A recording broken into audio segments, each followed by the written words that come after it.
Hey guys, welcome back to my channel. It's your girl Marina here, and I welcome you to another episode of the series Common Mistakes Immigrants Make.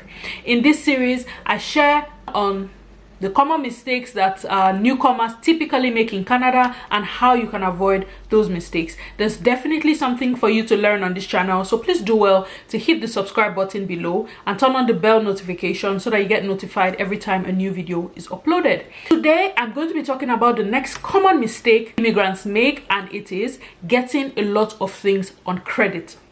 Getting a lot of things on credit is one of the most common mistakes that newcomers make, mainly because people do not understand the credit system in Canada and how they can better navigate the system. I'm going to be sharing information about that. If you want to learn more about that, definitely watch this all the way to the very end. Now, Canada is a very credit-driven society where a lot of things are dependent on how creditworthy you are deemed to be. Access to some loans, lines of credit, your mortgage, if you're going to get cars on leases, the interest rate is influenced by what your credit score is. A credit score is just like a number that reflects on a scale how creditworthy you are deemed to be. The highest credit score anybody can have is 900. The higher your credit score, the better the interest rate you can get on things because you are deemed to be credit worthy, right? The simplest way I can explain how a credit card is like a pre-loaded ATM card that is handed to you, and they tell you, you know what, you have $1,000 if that's your credit limit. You have $1,000 on this ATM card. It is for you to spend as you wish. You are only going to pay interest on the portion of the $1,000 that you spend. This is a test of discipline on a lot of levels. It is important for everybody to have a credit rating because, like I said, it is what's going to influence your interest rates when you're getting things like line of credit. If you're going to get a car on a lease, it's the same thing. For your mortgage, it's the same thing. And these things are important. So you want to make sure that you are building a credit score, right? Credit that you're offered is not free money. That's not the time you want to go shopping because free money has come. It is not your credit card you want to be using to get the top of the range gadgets that you have always wanted. That's not what I think a credit card should be used for, because guys, you can quickly blow that money before you even realize it, and the interest rates can be crazy. It can range anywhere from 19 to 22% depending on what you do with it. If you go and withdraw cash out of your credit card, interest rates can be very high on it. You must be a disciplined person to know that you have money but not use it unless it is absolutely necessary.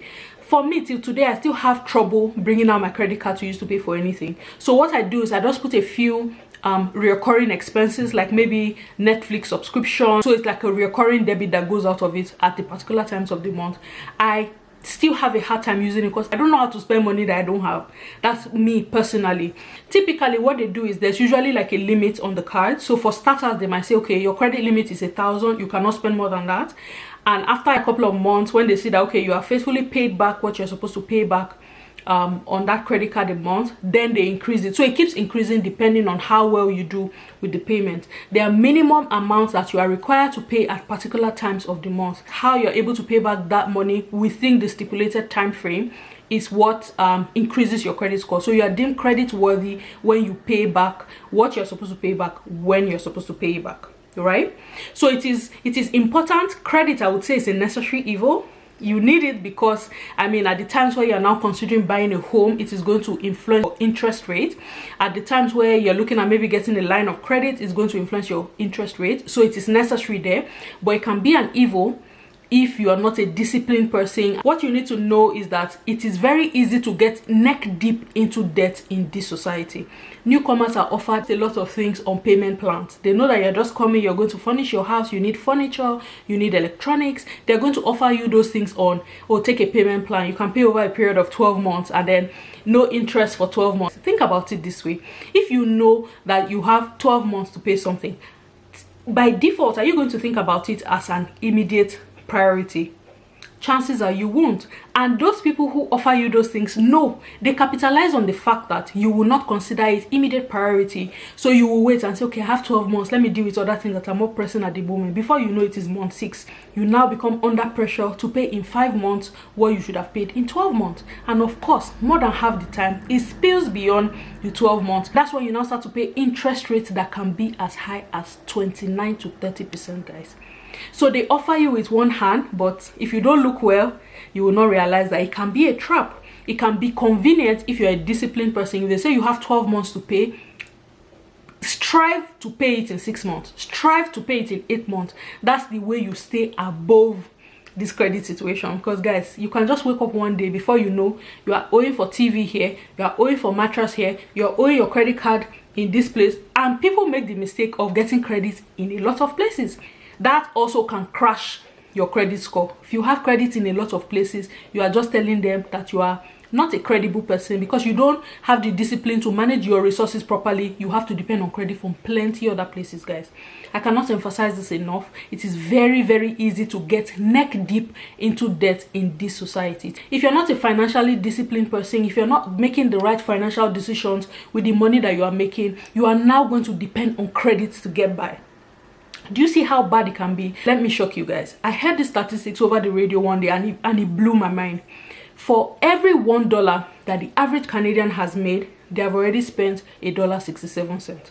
So people are almost constantly just working to pay base. You don't want that. That's not how you want to start in a society like this. You do not want that. So what will I advise you to do when it comes to you and your credit? Number one, have a credit card. Have one credit card. Something has to be speaking to your credit score. Something has to be speaking to your credibility. So speak the language that Canada understands. Number two, spend only what you can afford. Make sure that you're using a credit card only when it's absolutely necessary to purchase things that you can ordinarily pay for on your own.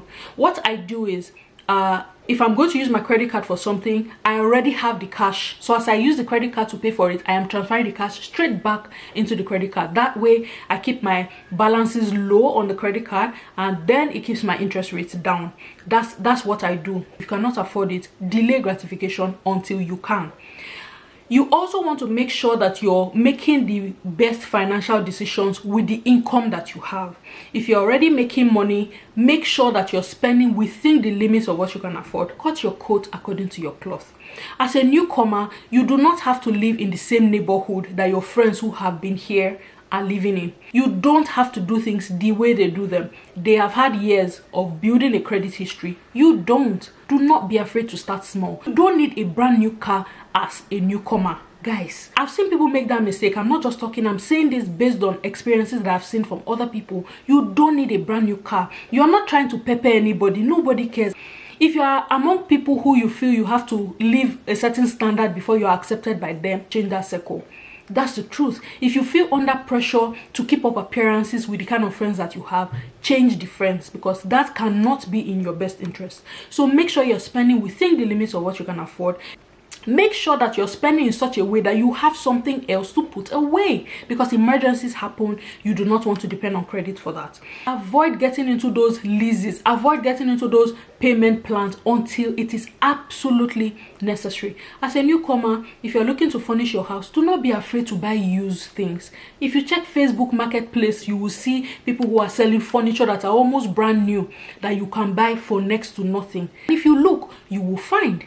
Do not be afraid to shop in places like Value Village, where they are gently used things. It doesn't have to be brand new from the beginning. That's how people get into trouble. Avoid getting too many things on payment plan. Avoid getting credit from multiple places, because that's going to do a lot of harm to your credit score.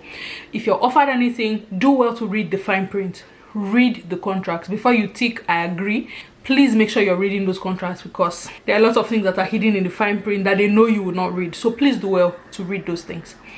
Well, thank you very much for watching this, guys. That's it on today's episode. I hope you learned something from it.